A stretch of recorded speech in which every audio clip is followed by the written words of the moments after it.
તો ગોવામાં હાલ પ્રધાનમંત્રી નરેન્દ્ર મોદી સભાને સંબોધી રહ્યા છે. ચાલો સીધા જઈએ ત્યાં શું કહી રહ્યા છે. विकास की भव्य इमारत बनाने का हमारा सपना है.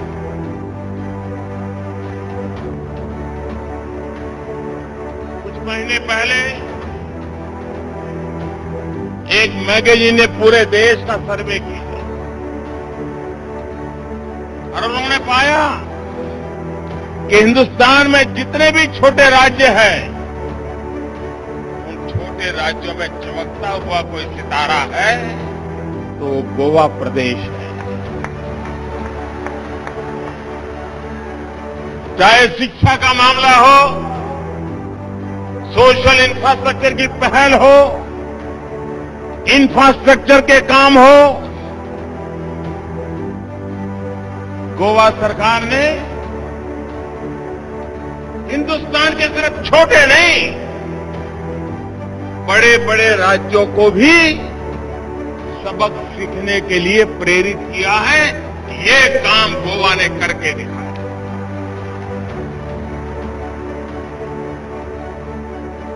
कभी कभी हम क्रिकेट को देखने के लिए स्टेडियम बैठे होते हैं तो उतनी बारीकी का पता नहीं चलता है जितना दूर घर में बैठकर तो कोई टीवी पर देखता है. उसको बराबर समझ आती है बॉल कैसे जा रहा है, कहां कैच किया जा रहा है, फील्डर क्या कर रहा है, क्योंकि दूर से कैमरा लगे हुए बराबर दिखाई देता. मैं दिल्ली में बैठा हूं, मुझे गोवा पूरा पूरा दिखता है और जब प्रगति की बातें देखता हूं इतना संतोष होता है, इतना आनंद होता है. कोई क्षेत्र अछूता नहीं रहने दिया गया. सर्वांगीण विकास किसको कहते हैं, ये गोवा की वर्तमान सरकार ने उत्तम उदाहरण प्रस्तुत किया. भाइयों बहनों, बहुत वर्षों से गोवा को एक बीमारी लगी हुई है. ये चुनाव उस बीमारी से गोवा को मुक्त करने का चुनाव.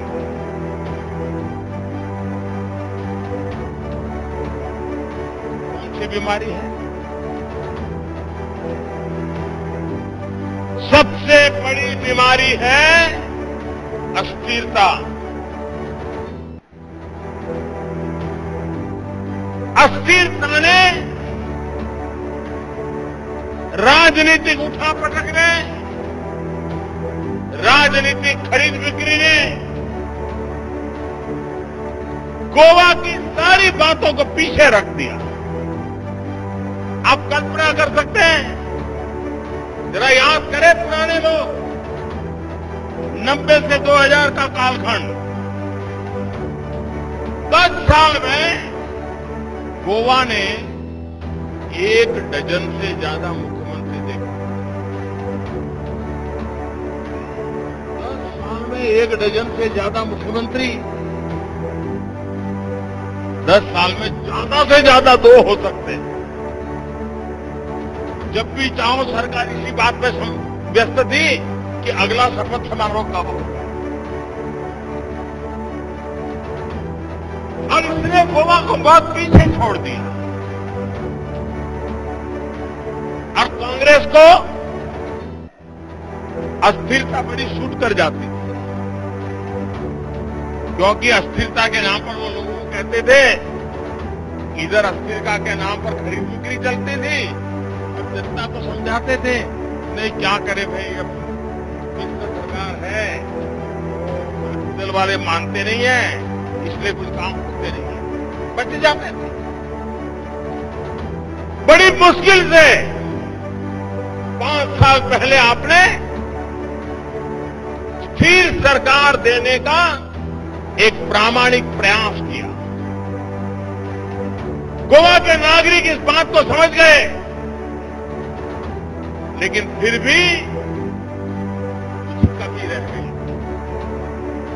और इसलिए आपने देखा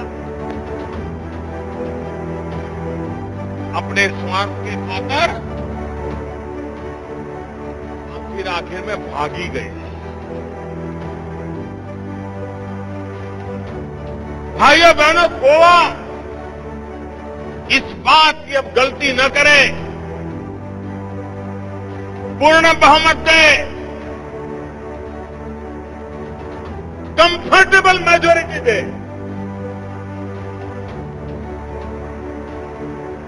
मैं आपको वादा करता हूं, अगर आप हमें कंफर्टेबल मेजोरिटी देंगे, हम गोवा को हिंदुस्तान का सबसे कंफर्टेबल स्टेट बना देंगे।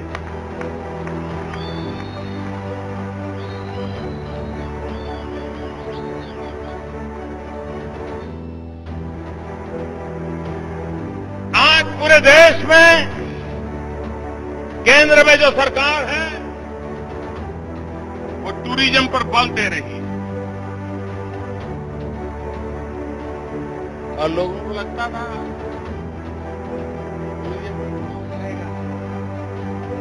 नोटबंदी के कारण उनकी बोलती बंद हो गई।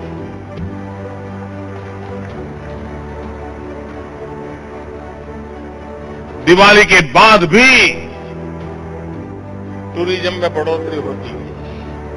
आप मुझे बताइए, हिंदुस्तान में टूरिज्म बढ़ता है, हिंदुस्तान में विदेश के टूरिस्ट आते हैं, सबसे ज्यादा लाभ किसको मिलता है? जरा बोलिए ना, किसको लाभ मिलता है? दुनिया भर के टूरिस्ट कहां आना पसंद करते हैं?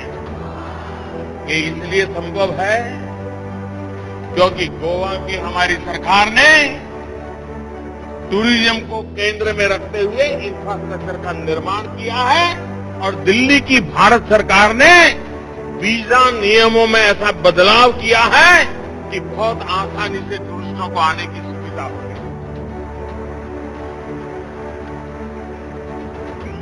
अनेक देशों को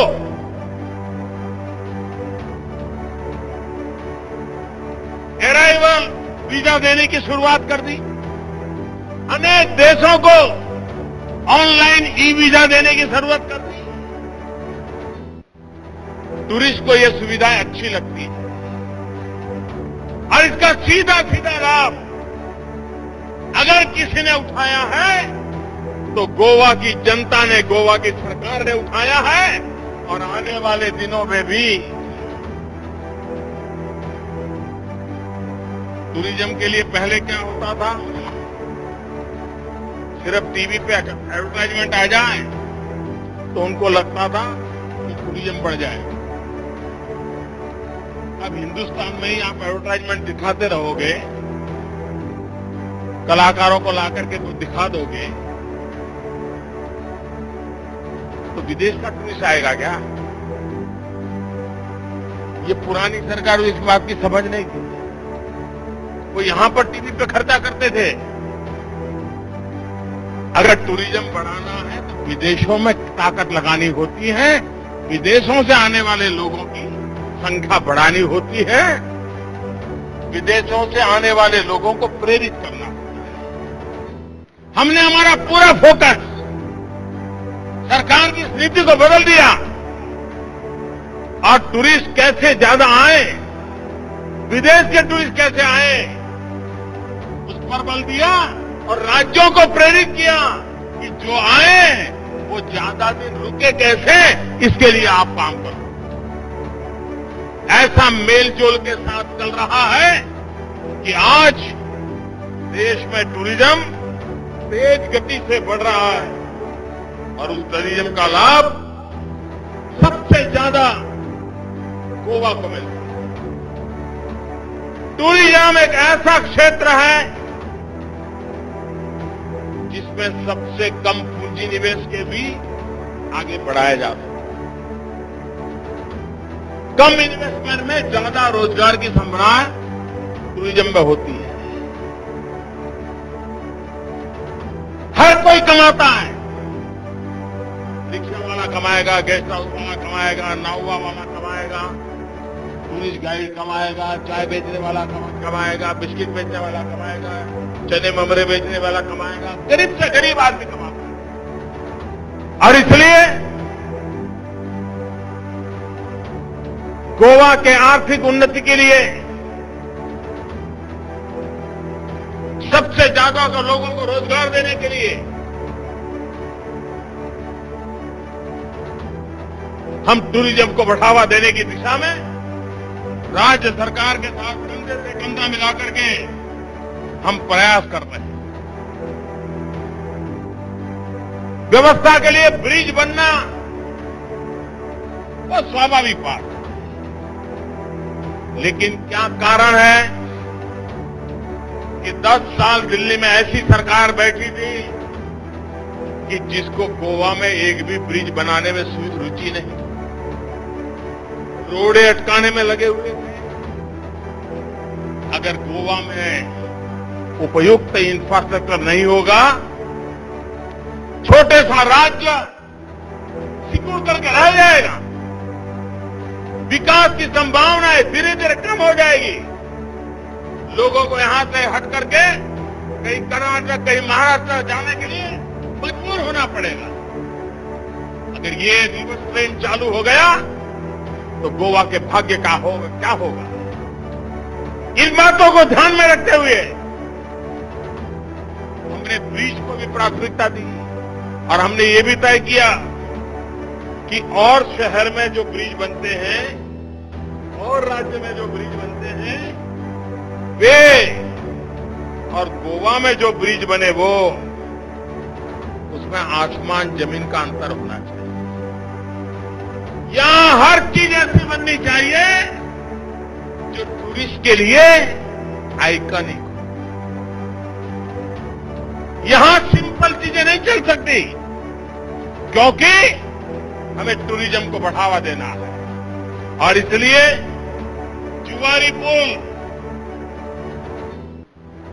करीब करीब 1000 करोड़ का लागत, और 1000 करोड़ की लागत से एक ऐसा अद्भुत ब्रिज बनाने का काम चल रहा है जो पूरा गोवा के लिए एक नया आइकॉनिक नजराना जुड़ जाएगा।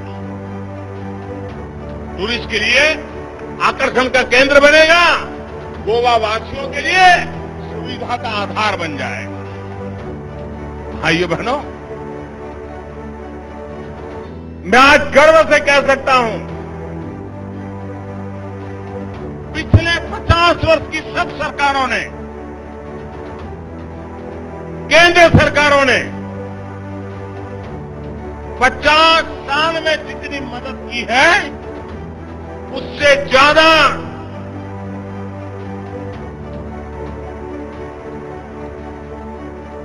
पच्चीस महीने में हमारी सरकार ने गोवा को मदद की।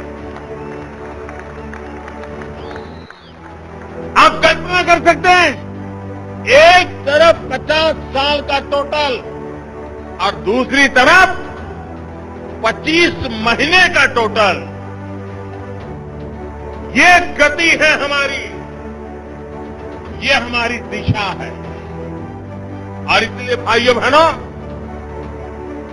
मैं गोवा वासियों से आज विशेष आग्रह करने आया हूं। 4 तारीख को हम मतदान करेंगे और गोवा को एक दुर्भाग्य है, यहां अच्छा करने का उमंग वाले नेताओं से ज्यादा दूसरे का पूरा करने में आनंद आने वाले नेताओं की संख्या ज्यादा है। उनको इस बात में आनंद नहीं आता कि भाई चलो गोवा का भला हो, ये भी नहीं है कि मैं कुछ अच्छा करूंगा। उनका तो यही है, मैं मरूं तो मरूं लेकिन तुझे न छोड़ूं। मेरे गोवावासी, ये जो वोट कटाऊ लोग है ना, वोट काटने वाले लोग, ये लोकतंत्र का जेब काट लेते हैं।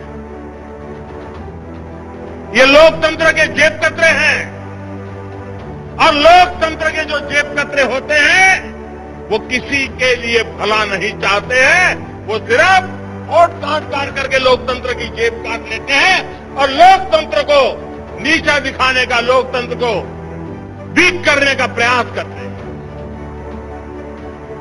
कभी कभी ऐसा भी होता है, कुछ लोग, जैसे 1 तारीख को बजट आने वाला है भारत सरकार, कुछ पार्टियां अभी से बैठी हैं, कुछ इकोनॉमिस्ट को बुला रहे हैं, कुछ लिखने पढ़ने वालों को बुला रहे हैं और अभी से ड्राफ्ट बना रहे हैं कि 1 तारीख को भारत सरकार का बजट आएगा। अभी तो बजट आया नहीं है, बजट में क्या आने वाला है उनको पता नहीं है, लेकिन अभी से ड्राफ्ट बना रहे हैं कि जैसे ही बजट पूरा हो हम ऐसा कैसा हमला कर दें ताकि गोवा में भी मैसेज चला जाए, पंजाब में भी मैसेज चला जाए, उत्तर प्रदेश में मैसेज चला जाए, उत्तराखंड मैसेज चला जाए, मणिपुर मैसेज चला जाए। उसके लिए कागज पर अभी से ड्राफ्टिंग कर रहे हैं। बजट आने के बाद कोई प्रतिक्रिया दे तो हम समझते हैं, विपक्ष आलोचना करे ये भी समझते हैं, लेकिन अभी से वो मेहनत, वित्त मंत्री बजट के लिए जितनी मेहनत कर रहे हैं उससे ज्यादा इस सरकार को बुरा भला कहने का मौका ढूंढने वाले लोग अभी से इतनी मेहनत कर रहे हैं कि बजट के खिलाफ क्या बोलना। ये लोकतंत्र के लिए अच्छी सोच नहीं है। कुछ लोग, पराजय सामने दिखता है तो पराजय अपने सर पर ना आए इसलिए पहले से माहौल बना देते हैं। जब उनको पता चल जाता है, आपने देखा होगा कुछ बच्चे एग्जाम में अगर ठीक नहीं कर रहे हैं तो कहते हैं कि टीचर ने पढ़ाया नहीं। माँ बाप भी कहेंगे नहीं ये स्कूल बेकार है, एक हमारा बच्चा, फिर कहेंगे नहीं वो एग्जामिनर जो था ना उसने ठीक देखा नहीं थे बच्चे के मार्क्स कम आए। कभी ये नहीं देखते कि उनके बच्चे ने पढ़ाई की थी कि या नहीं की थी, लेकिन कारण ढूंढते। यहां भी मैं देख रहा हूं, इस चुनाव में मैंने एक पार्टी का बयान पढ़ा, वो कह रहे थे हमें आश्चर्य है पंजाब और गोवा का चुनाव साथ साथ क्यों है, दोनों 1 तारीख क्यों, एक ही 4 तारीख को कैसे आ गए और दोनों बिल्कुल शुरू में कैसे आ गए। ये तो पीएमओ ने इलेक्शन कमीशन पर दबाव डाला है इसलिए आ गया। मतलब पराजय की तैयारियां चल रही हैं, बहाने ढूंढे जा रहे हैं। हार जाएंगे तो क्या कहेंगे, इलेक्शन कमीशन ने डेट ऐसी दे दी इसलिए हार गए। क्या चुनाव में, लोकतंत्र में लड़ाई ऐसे मुद्दों पे करेंगे कि इलेक्शन के कमीशन ने डेट कौन सी दे दी? अगर एम्पायर पर ही भरोसा नहीं करते हो तो खेल के मैदान में आते क्यों?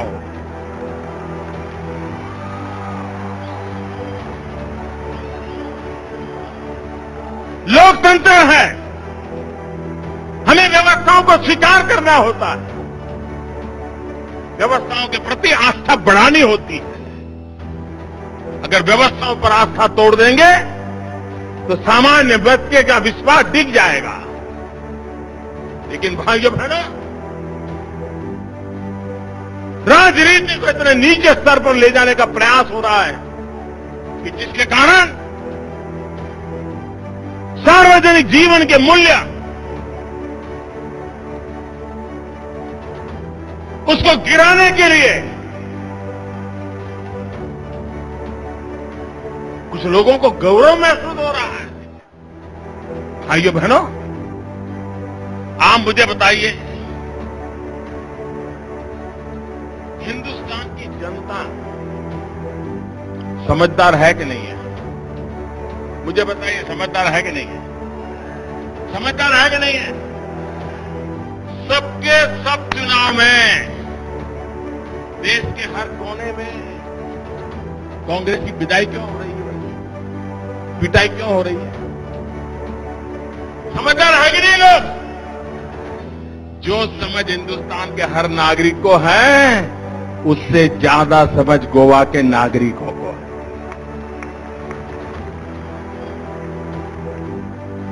गोवा का नागरिक कांग्रेस के कुशासन को देख चुका है, भ्रष्टाचार की पाप लीला को भुगत चुका है, खरीद बिक्री के खेल देखे हैं। अब कभी भी हम गोवा को ऐसी मुसीबतों में फंसने नहीं देंगे। ये इस चुनाव के अंदर आप लोगों को निर्णय करना है। भाइयों बहनों, राजनीतिक विचार हो सकते हैं, राजनीतिक मतभेद हो सकते हैं, निर्णयों की आलोचना हो सकती है, लोकतंत्र में वो स्वाभाविक भी है। लेकिन भाइयों बहनों, पीड़ा तब होती है जब राजनीतिक नेता, राजनीतिक दल विकास के मुद्दे पर चर्चा करने से भागते हैं। देश में चुनाव विकास के मुद्दे पर लड़े जाने चाहिए। देश में सरकारों की कसौटी विकास के तराजू से तोलनी चाहिए। हिंदुस्तान के सामान्य मानवी के जीवन में बदलाव तभी आने वाला है। भाइयों बहनों, आज दुनिया देख रही है कि हिंदुस्तान में वर्षों के बाद एक ऐसी सरकार आई है जिसमें हिम्मत है, हिम्मत से फैसले भी लेते हैं।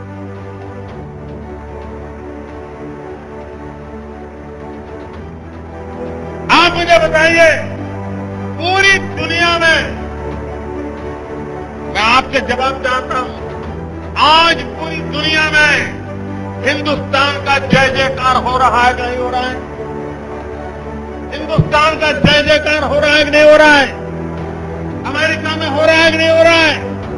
जापान में हो रहा है कि नहीं हो रहा है? चीन में हो रहा है कि नहीं हो रहा है? श्रीलंका में हो रहा है कि नहीं हो रहा है? नेपाल में हो रहा है कि नहीं हो रहा है?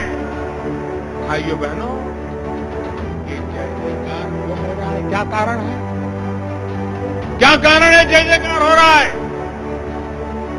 पूरी ताकत से बताइए, क्या कारण है जय जयकार हो रहा है? मोदी के कारण नहीं हो रहा है।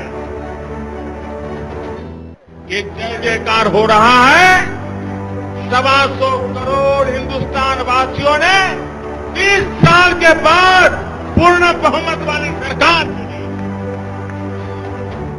अगर दिल्ली में अस्थिर सरकार होती तो आज विश्व हिंदुस्तान की तरफ जिस प्रकार से देख रहा है, नहीं देखता। क्या गोवा में भी कंफर्टेबल मेजोरिटी के साथ फिर सरकार बननी चाहिए कि नहीं बननी चाहिए? बननी चाहिए कि नहीं बननी चाहिए? पूरे हिंदुस्तान में गोवा का डंका बजना चाहिए कि नहीं बजना चाहिए? हिंदुस्तान के हर कोने में गोवा का जय जयकार होना चाहिए कि नहीं होना चाहिए? और इसलिए भाइयों बहनों, मैं आज आपसे आग्रह करने आया, पूर्ण बहुमत के साथ साथ मैं कंफर्टेबल मेजोरिटी कहता हूं। आने वाले 5 साल में जो काम 50 साल में नहीं हो पाए, वो मुझे करके दिखाना है गोवा में, क्योंकि दुनिया भर से मैं टूरिस्टों को लाना चाहता हूं। विश्व भर में जो वातावरण बना है, वो मैं गोवा की चोली भरने के लिए लगाना चाहता हूं, और इसलिए मैं आपसे आग्रह करता हूं। भाइयों बहनों, समय की मेरी सीमा है। से पहले हेलीकॉप्टर को उड़ाना पड़ता है, और ये फे फौज का हेलीकॉप्टर है, तो उनके नियमों का मुझे पालन करना पड़ता है। रक्षा मंत्री यहां बैठे हैं, मैं नियम तोड़ नहीं सकता हूं। लेकिन भाइयों बहनों, मैं गोवा का इस बात के लिए आभारी हूं, देश को उन्होंने ऐसा मजबूत रक्षा मंत्री दिया है। आज पूरा विश्व सर्जिकल स्ट्राइक की चर्चा कर रहा है। अभी भी लोग कड़ी कर रहे हैं, कैसे हुआ? बोले आपके जवान वहां कैसे पहुंच गए? मैंने कहा मैं जितना हो गया था, दिन में गया था, गाजे बाजे के साथ गया था, तो भी दुनिया चौंक गई थी कैसे पहुंच गया। मैंने कहा भाई, अगर हिंदुस्तान एक बार ठान लेता है तो उसके जवान बनाकर करके दिखाते हैं, देश की शान बढ़ा देते हैं। इस देश में गरीबी हटाने के भाषण करने की फैशन हो गई है, भ्रष्टाचार हटाने के भाषण करने की फैशन हो गई है। लेकिन अगर भ्रष्टाचार हटाने के लिए कोई कदम उठाया जाए तो पता चलता है ये पहला हमला हमारे पर ही हो गया। आपके पड़ोस में कर्नाटक में कांग्रेस के मंत्री के घर से 150 करोड़ से ज्यादा नई नोटें, काला धन, सोना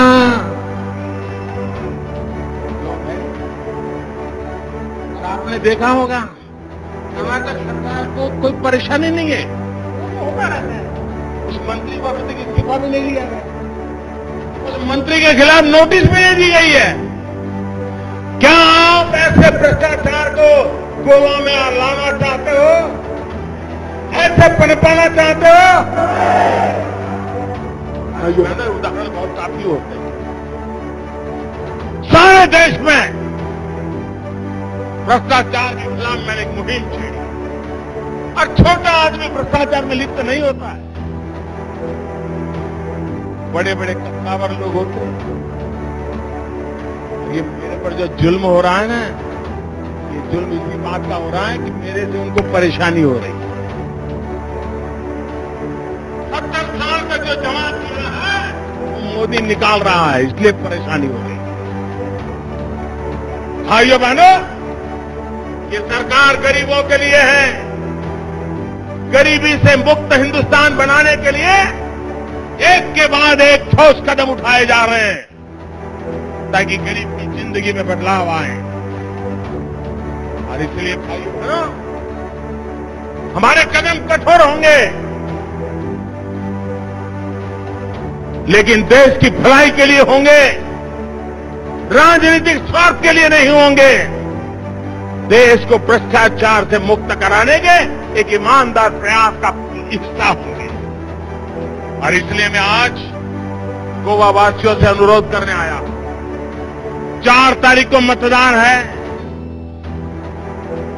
सर्वाधिक मतदान हो, फिर एक बार गोवा को स्थिर सरकार मिले, कंफर्टेबल मेजॉरिटी के साथ भारतीय जनता पार्टी की सरकार बने, फिर एक बार कमल पूरी ताकत से खिले, और जैसे कमल खिले वैसे मेरा गोवा भी खिले। भाइयों बहनों, इसी एक अपेक्षा के साथ मैं फिर एक बार यहां के सभी नेताओं को बधाई देता हूं, उनके पुरुषार्थ को बधाई देता हूं। गोवा को आगे बढ़ाने के लिए उन्होंने जो कोशिश की है उसको बधाई देते हुए मेरी बात को पूर्ण करता हूं। मेरे साथ पूरी ताकत से दोनों हाथ ऊपर करके बोलिए, भारत माता की, भारत माता की, भारत माता की। धन्यवाद।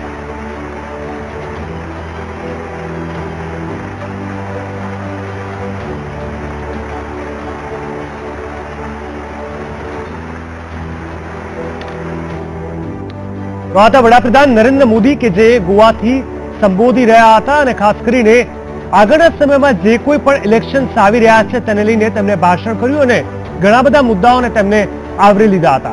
છેલ્લા ઘણા વર્ષોમાં જે રીતે ગોવામાં અસ્થિર સરકાર હતી તેનું ઉદાહરણ પણ આપ્યું।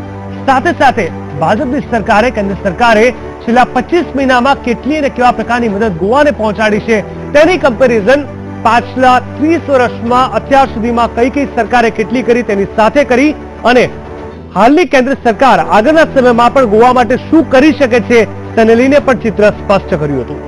ગોવામાં જે રીતે હાલ વડાપ્રધાન નરેન્દ્ર મોદી સભા સંબોધી રહ્યા હતા, કોંગ્રેસ પર ચાપખા મારવાનું તેઓ ભૂલ્યા ન હતા અને તેમની અસ્થિરતાને વારંવાર ટાંકીને ઘણા બધા મુદ્દાઓનો ઉલ્લેખ પણ તેમણે કર્યો હતો।